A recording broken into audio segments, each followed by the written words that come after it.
name's Carter Burwell. I'm the composer on the film In Bruges. You have a message? Number one, why aren't you in when I told you to be in? You better be in when I call again, or there'll be now to pay. I'm telling you. He swears a lot, doesn't he? I guess I'm best known for having worked with the Coen brothers for 20-odd years now. Since their first film, Blood Simple, was also the first film that I scored. We've worked together since then.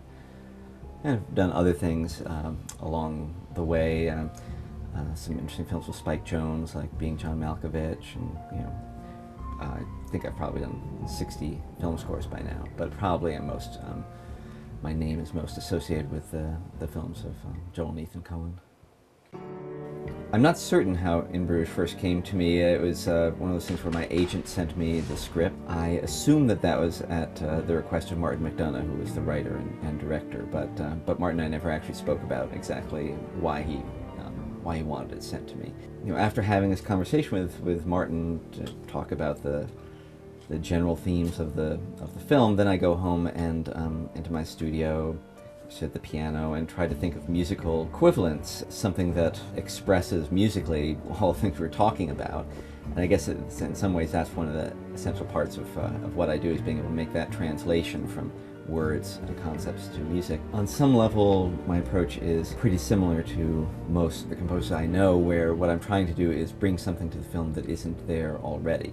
In other words, I've encountered people who assume that what the job consists of is basically the music parroting whatever goes on screen. So that people are running, you do running music, and if people are sad, you do sad music. That's actually sort of the opposite almost of what film scoring is really about, which is to bring something to the film that's not there already. In this case, because the film takes place in Bruges, this medieval Belgian town, and the town is very much a character in the film. I mean, it's everyone else talks about the town constantly, from the first line to the last line of the movie. Get to Bruges. Bruges. Where's that? It's in Belgium. The score, in a way, hewed to the town a great deal. It's kept a somewhat quiet, subdued, medieval quality throughout, and I guess that's somewhat unique to this score. Generally speaking, and certainly in this film, comedy is best played with a straight face musically, and it usually is funnier if the music takes itself seriously. In my experience, Fargo was the particular example of that. Trying to figure out what kind of music to write that would help that comedy. In the end, what helped the comedy was for the music to take itself just tremendously seriously, to the point where it was so overly serious that it was a joke.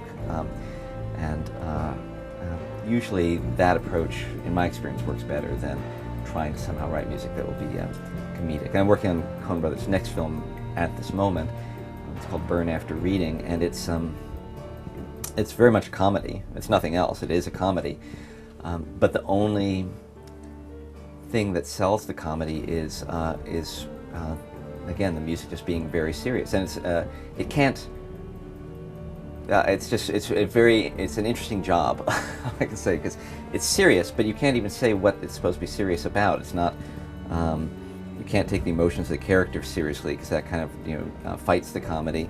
Again, it's not unlike Fargo. It's just the music just has to carry a sense of import, and the more there's a sense of import and seriousness to the goings on, the more silly they will appear. I hope.